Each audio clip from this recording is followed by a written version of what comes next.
à tous, c'est Hugo Mouton. On se retrouve aujourd'hui pour une nouvelle vidéo, la vidéo que je vais sûrement préférer faire de l'année, l'annonce de la Scuderia Ferrari de sa SF23, la 8e voiture présentée de l'avant-saison, celle de l'écurie la plus bluffante et en même temps la plus décevante de 2022, ayant le potentiel de gagner là où on ne s'y attendait pas forcément, mais se ratant complètement en course avec des mauvaises stratégies ou des erreurs pilotes ou des casse moteurs également, et sur quelques directions techniques vers la fin de l'année il n'était plus tout puissant, alors qu'en début d'année il l'était sincèrement. Parlons de la monoplace présentée reste dans son rouge emblématique et habituel et est un petit peu plus parsemée de noir que l'an dernier, ce qui donne un style assez joli et assez moderne à la voiture, et confirmant la tendance générale des monoplaces d'enlever la peinture de la Formule 1 pour sauver du poids et pour permettre de jouer avec la réglementation. Niveau sponsor, seul Velas quitte la monoplace ainsi que Snapdragon. Pour Velas, c'est la création des NFT qui a posé problème pour Ferrari. Donc c'est un partenaire de crypto-monnaie qui s'est donc retiré. Et pour Snapdragon, il y a peu d'infos qui ont fuité, mais en tout cas c'est 52 millions d'euros qui sont perdus pour le cheval cabré. On va pas les plaindre financièrement parlant, Ferrari ils sont totalement au-delà du budget de cap s'ils peuvent, hein. Mais voilà, donc c'est 52 millions en moins. Niveau sponsor qui ne sont plus là, en même temps c'est pas si mal pour certains des sponsors de temps en temps. La voiture était l'une des plus rapides de l'an dernier. Alors, peu de motifs ont été apportés techniquement sur celle de cette année. Néanmoins, le nez, l'aileron avant, il semble un petit peu modifié. Le nez a l'air plus petit, l'aileron avant a l'air un petit peu resurfacé, comme la suspension avant qui semble avoir changé de géométrie. Elle a changé niveau disposition sur la voiture. Et les rétroviseurs qui sont changés, mais ça c'était un changement qui était prévu, je crois, après les petits problèmes que Leclerc et Sainz ont eu l'an dernier avec ces mêmes rétroviseurs. Quelques choses qui ne changent pas, ce sont le duo de pilotes qui, pour la 3e fois consécutive, sont reconduits avec un Leclerc accompagné de Carlos Sainz. Le monégasque devra faire une saison solide, j'entends par solide, qui devra être titré cette année et battre Verstappen. S'il n'y arrive pas, ça va être assez compliqué pour lui, et il n'y arrivera que s'il sait gommer ses erreurs du passé et qu'il se montre plus dominant en course.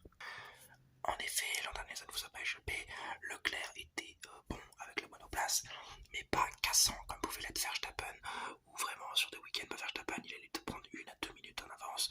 Leclerc il a fait ça 2 fois, il a eu 2 problèmes moteurs, il ne l'a plus refait de la saison quasiment, donc il devra se montrer dominant, cassant et intransigeant s'il veut être champion du monde cette année, ce qui est l'objectif annoncé de toute façon. Sainz, lui, devra prendre la mesure de sa monoplace et de son coéquipier et le challenger, à moins de finir en tant que numéro 2 d'une écurie qui joue le titre. En effet, l'an dernier, Sainz il était bon, mais sans plus, il y avait des moments de bon et pas mal de moments de moins bien. Donc il devra il devra surtout s'améliorer au niveau de la régularité et de son incisivité en course. Pas assez incisif sur beaucoup de choses, hein. L'an dernier c'est Carlos Sainz, donc il faudra trouver les clés pour être pilote numéro 1, ou du moins challenger le pilote numéro 1 de l'écurie, surtout qu'on sait que le nouvel organigramme va peut-être être un peu plus à l'avantage de Charles Leclerc et va peut-être faire passer Carlos Sainz en tant que numéro 2.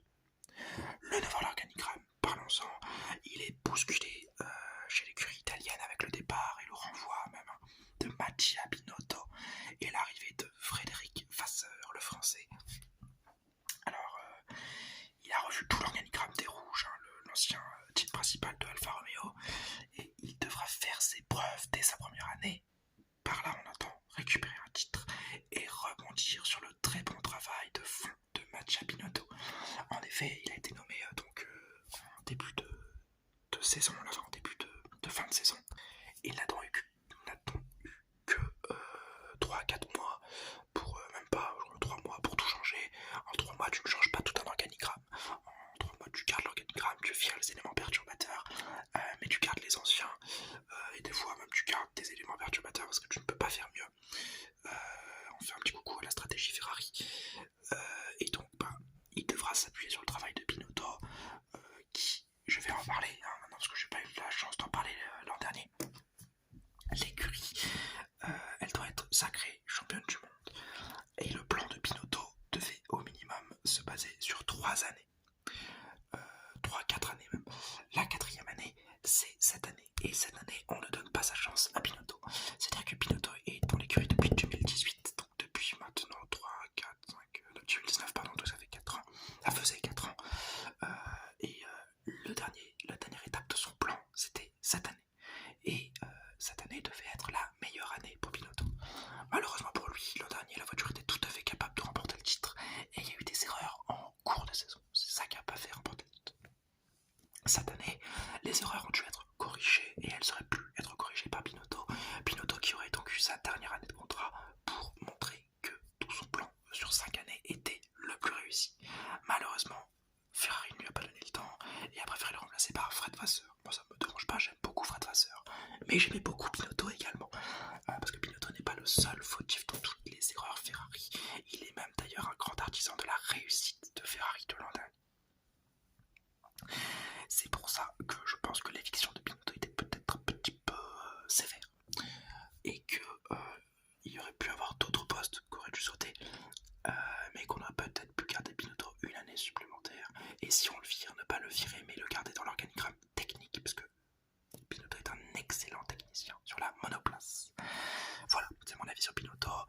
Et c'est aussi mon avis sur Fred Vasseur qui va donc arriver dans une écurie créée par Binotto, enfin recréée par Binotto, bien sûr, pas créée, recréée et resurfacée par Binotto. Lui, il arrive et il va devoir imposer un leadership plus important que Binotto. Ça va pas être compliqué, mais il va aussi devoir dealer et trouver les bons compromis pour permettre à la Scuderia de finir première, ce qui ne sera absolument pas facile. Donc l'écurie devra être championne du monde et elle devra être sacrée. Elle devra sacrer l'un de ces deux pilotes pour avoir une saison réussie. S'il n'a pas ça, la saison sera considérée comme ratée et c'est tout à fait normal. On parle de Ferrari, la plus grande écurie de l'histoire de la Formule. Donc, mon avis personnel, donc je vous l'ai donné. Je pense que Ferrari pâtira un petit peu de l'absence de Binotto et de son travail de fond. Et ils devront profiter de ce travail de fond fait par l'ingénieur suisse-italien qui est tout sauf un clown et qui devra donc rebondir et gagner ce titre sans oublier d'Olivier. En tout cas, tout autre résultat que le premier sera décevant. Leclerc, lui, devra être le meilleur et le plus rassurant sur la grille et aussi dans l'écurie. Sainz devra être aussi bon que son coéquipier, à moins d'être considéré comme numéro 2, et Vasseur devra lui résoudre les problèmes de stratégie et prendre le réel leadership de cette équipe et montrer que Ferrari est la meilleure écurie de Formule 1. Voilà, c'est à peu près tout sur cette vidéo. J'espère qu'elle vous aura plu. Si c'est le cas, les petits likes, commentaires et abonnements. J'espère vous avoir détendu. J'espère vous avoir montré que je suis très content de l'annonce Ferrari. D'ailleurs, ces petits filous de Ferrari, ils ont fait rouler la monoplace. Ça fait du temps de roulage en plus pour la présentation. Bon, j'imagine bien que c'était peut-être pas la voiture qui allait rouler à Bahreïn. Mais en tout cas, la voiture est très très belle. Et voilà, il y a un petit peu de temps de roulage, donc ils sont pas bêtes. Les Versace Ferrari, c'est une petite filouterie. J'espère qu'ils ont récupéré des données en faisant ces petits tours de piste avec Sainz et Leclerc. En tout cas, la présentation était très belle et je suis très heureux de voir cette magnifique monoplace et de voir surtout le nombre de monoplaces présentées s'agrandir. Ça veut dire qu'on s'approche de plus en plus de la première course de la saison et ça me manque énormément. Et voilà, j'espère vous avoir détendu. Je vous le redis une dernière fois et n'oubliez pas, Forza Ferrari!